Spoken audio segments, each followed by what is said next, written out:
you know, with 21,000 18 to 22-year-olds in a predominantly older suburban town that's trying to maintain its small town feel, you know, there naturally bound to be disagreements and differences in opinions.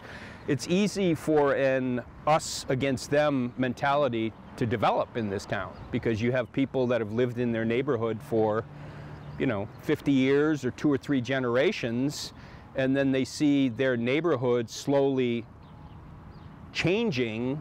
The differences in lifestyles, right? So when students live in neighborhoods or are partying in neighborhoods, their tolerance for noise, the amount of noise they make, what they do with their garbage, you know, that kind of thing, it's all very different from how just the regular year-round residents of Amherst live. So that naturally creates tensions and it creates clashes.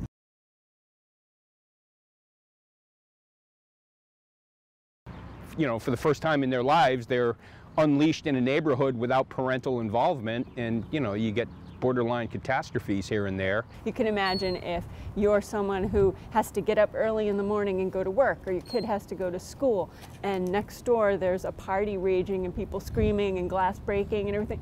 You know, those things don't mesh very well. Yeah, the things that really irritate some of the citizens in some of the neighborhoods is the vandalism and the sheer trash. You know, there's an expectation that there's going to be noise, you know, especially if you live in any of the neighborhoods around the campus itself.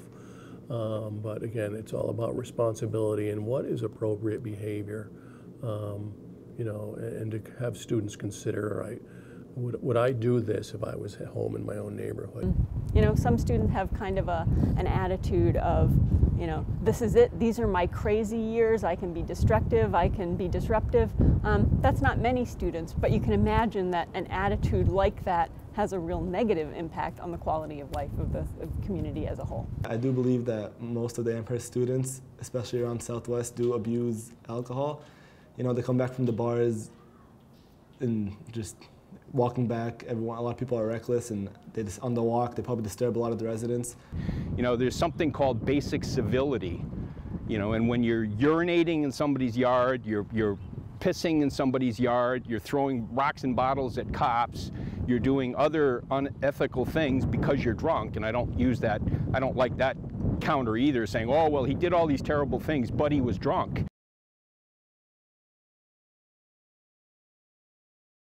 I mean, I think the average person in Amherst doesn't have instantly a negative reaction to students. I think they have a negative reaction when they read about a Blarney blowout or a Hobart hoedown or the Red Sox riot or the football riots or anything like that. You know, I answer all these questions in the context of there's 28,000, you know, students roughly, and the overwhelming majority are terrific and contribute so much to the vibrancy of neighborhoods and to the town. I think that this negative image is definitely unwarranted. I think that, like I said, it takes only the mistakes of one person to kind of tarnish the reputation of everyone else. Well, I think you have to be really careful with generalizations. The media covers what happens, for sure. They like to cover the stuff that's most dramatic, no doubt. But the fact is there are some pretty significant disturbances that happen that create quality of life issues for residents and students alike. At the same time, that is such a tiny minority of the students who are doing any of the kinds of behaviors that are kind of giving students a bad name, and that's really unfortunate.